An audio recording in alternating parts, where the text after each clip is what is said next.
Bienvenue dans cet épisode où je parle de comment rester en shape toute sa vie.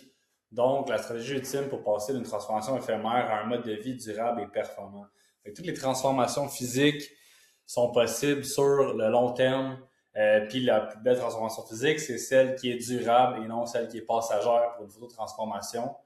Fait que là, il y a une photo qui n'a pas loadé ici, mais bon, j'avais Martin ici qui a perdu une bonne quarantaine de livres. Ça apparaît vraiment dans son uniforme de travail maintenant. Il flotte dedans comparé à avant. Puis ça a beaucoup d'impact sur sa vie, autant au niveau des gens qui le félicitent, autant au niveau de son énergie, au niveau de sa productivité au travail, autant au niveau de sa capacité à croire qu'est-ce qui est possible pour lui. Puis maintenant, il y a plein d'autres objectifs en tête. Ici, bon, la photo a été coupée un peu, mais Marc-André aussi qui a perdu beaucoup de poids dans sa chemise de travail. Puis on avait Yohan aussi, que là, je le vois pas, mais il apparaissait là, où est-ce qu'il a perdu aussi une quarantaine de livres. Puis c'est trois cas où est-ce que c'est toujours le fun d'avoir des photos de même en habit, genre comme de travail, là, parce qu'on voit vraiment la différence versus toujours dans le fond, pas de chandail. Puis quand j'ai posté, dans le fond, il y a cette photo-là, je pense que j'ai eu comme 300 000 vues. Celle-là, on a eu, je pense, 100 000 vues, puis elle de Yohan qui paraît pas, on a eu comme 75 ou même un autre 100 000 vues. Fait que, tu sais, on a eu beaucoup de vues sur ces photos-là. Puis ça vient du fait que souvent les gens trouvent ça inspirant, les vraies transformations. Fait qu'aujourd'hui, on parle de comment rester en shape toute sa vie. Parce qu'on veut pas avoir une transformation juste éphémère, on veut normalement garder ces résultats-là, puis à toujours progresser à long terme. Fait que comprendre les mécanismes de transformation qui durent vraiment. Quand on prend pour acquis qu'on veut s'entraîner parce que ça nous fait du bien, parce qu'on veut être en santé, parce qu'on veut vivre le plus longtemps possible, puis parce que notre vie a des moments de haut, de bas, c'est là qu'on réalise qu'il faut utiliser des stratégies pour le long terme. Puis c'est là qu'on prend le temps de s'entraîner parce qu'on aime ça, parce qu'on apprécie le processus, parce qu'on est bien, parce que ça nous permet de décrocher un peu de notre travail. Et c'est là qu'on commence à s'entraîner et que ça va fonctionner sur le long terme. Quand on fait ça juste pour un objectif physique pur, c'est souvent très éphémère et ça va pas en profondeur. Donc, différencier la transformation temporaire de la transformation durable, identifier les habitudes clés qui garantissent la stabilité physique et structurer une approche soutenable sur une période de 10 ans. Donc, pourquoi la majorité déchue? L'échec, c'est pas un manque de motivation, mais c'est un manque de système. Donc, les gens ont des objectifs à court terme, il faut qu'ils aillent juste sur la perte de poids rapide, sans préparer la reverse diet, sans préparer le après.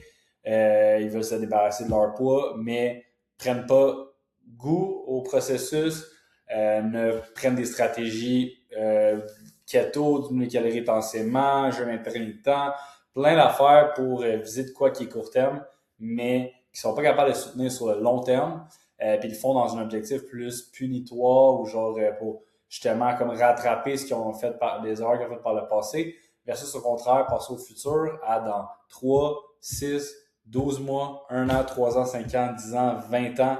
Le but, c'est d'être en forme le plus longtemps possible et être en santé et présent et alerte. Et si on le fait pour ça et qu'on apprécie le processus et qu'on voit pas trop de changements drastiques, c'est là qu'on gagne.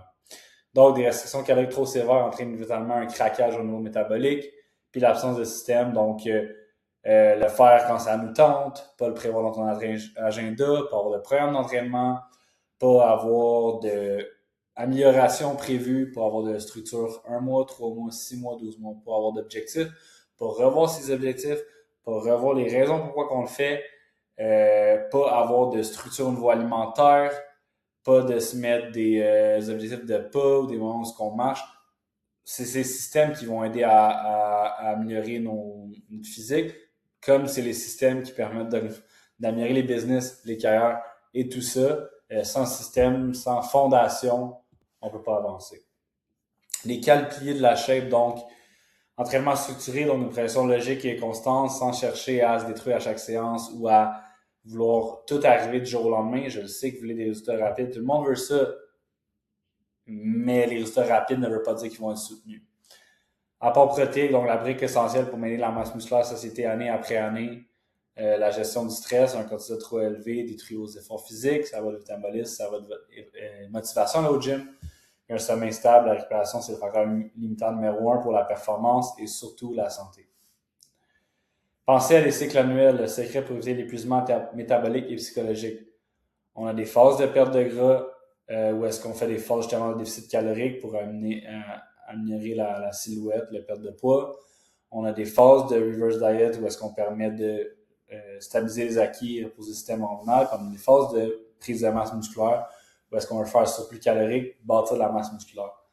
Donc, si vous trouvez un point où est-ce que vous avez besoin de perdre du gras, c'est vraiment de faire une phase de perte de gras. Mais si vous êtes déjà en perte de gras depuis 6, 7, 8, 10 mois, vous ne pouvez pas continuer internement là-dedans, vous devez avoir des phases de relance métabolique où est-ce qu'on remonte les calories, puis après ça, aller vers une phase de prise de masse ou une autre phase de perte de gras.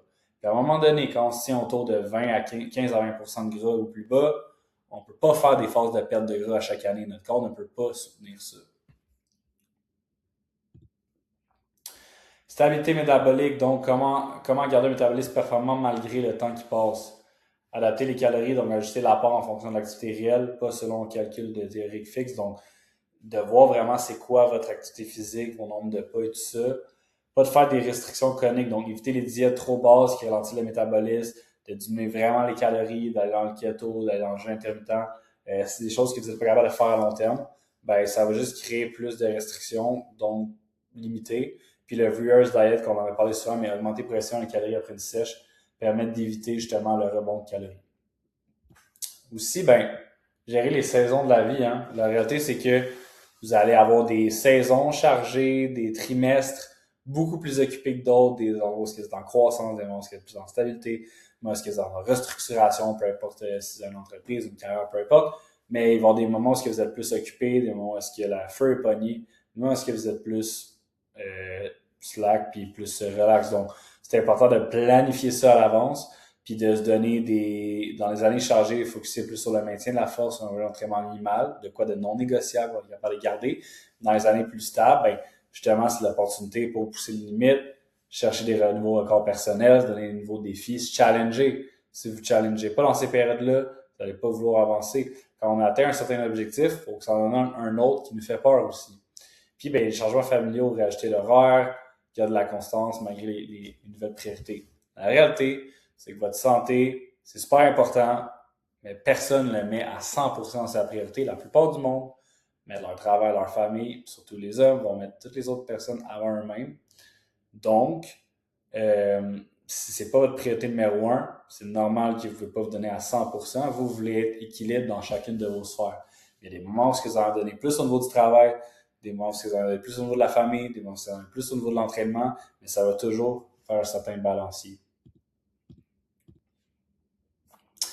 Indicateurs clés à surveiller, puis voir ce qui compte vraiment pour le long terme. Donc, si notre taux de taille est stable ou est diminué, donc ça, c'est l'indice de santé métabolique le plus fiable sur une dizaine d'années. Est-ce que notre force relative augmente? Est-ce qu'on a un meilleur cardio? Est-ce qu'on a une meilleure force par rapport à notre poids?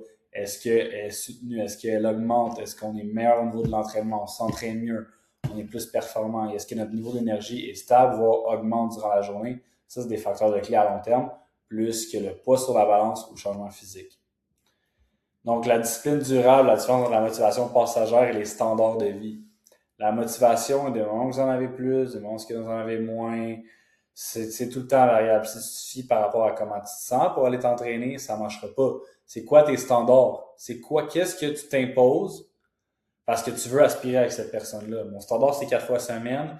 Va pas au-delà, en dessous de tes standards. Si tu vas en dessous de tes standards, tu vas moins prendre confiance en toi, tu vas finir par arrêter, puis finalement, ça ne sera jamais fait. C'est quoi tes standards? Qu'est-ce que tu veux respecter? Qu'est-ce que tu t'appliques pour toi-même? Ces standards-là que tu as eu au niveau professionnel sont vraiment transférables au niveau physique. La plupart des gens qui ont une belle discipline au niveau physique ont vraiment beaucoup de succès au niveau professionnel. La discipline à long terme, c'est réaliste, flexible, surtout structuré. Ça ne dépend pas de l'envie du moment, mais du respect des standards que tu définis par toi-même. Les hommes qui réussissent sont ceux qui agissent même quand l'envie n'est pas là. N'oubliez pas, c'est un marathon et non un sprint. Dans certaines parties de marathon, vous allez voir sprinter, courir plus vite, mais c'est sur le long terme que ça va payer. Donc, ceux qui respectent leurs standards semaine après semaine, mois après mois, année après année, réussissent. Les gens qui font un mois bon, 2 semaines pas bon, 2 semaines reprennent. Non, c'est quoi tes standards? Respecte-les tout le temps. C'est 3 entraînements, parfait. Soit tout le temps à 75% ou à 100%. C'est toujours ces gens-là qui ont appliqué ces standards-là, qui ont fait en sorte que c'est une routine de vie, que c'est un mode de vie qui apprécient ça, que peu importe les changements, ils mettent ça en priorité, c'est toujours ceux-là qui ont une belle transformation. Puis on est capable de standardiser ça parce que c'est en votre pouvoir tout ça. Moi, je suis là pour vous guider, faire les structures, mais de votre côté, c'est de respecter vos standards. Tu respectes ta promesse, tu prends confiance en toi. Dans 6 mois, c'est rendu un no-brainer. Donc, prenez en compte, si jamais dans une phase où est-ce que c'est plus dur en ce moment, où tu es plus occupé, qu'est-ce que tu peux faire comme non négociable? C'est quoi tes standards? Est-ce que tu les as vraiment identifiés? Est-ce que ça fait partie intégrante de toi ou est-ce que tu le fais juste pour des résultats? Ça ne tiendra pas. Donc, si jamais tu as des questions par rapport à ça, écris-moi. On se revoit dans un prochain épisode. J'espère que celui-là t'a aidé à prendre conscience qu'on le fait pour le bien de la santé, on le fait parce que ça nous fait du bien, et on le fait pas pour un objectif qui est court terme et qui sera pas durable.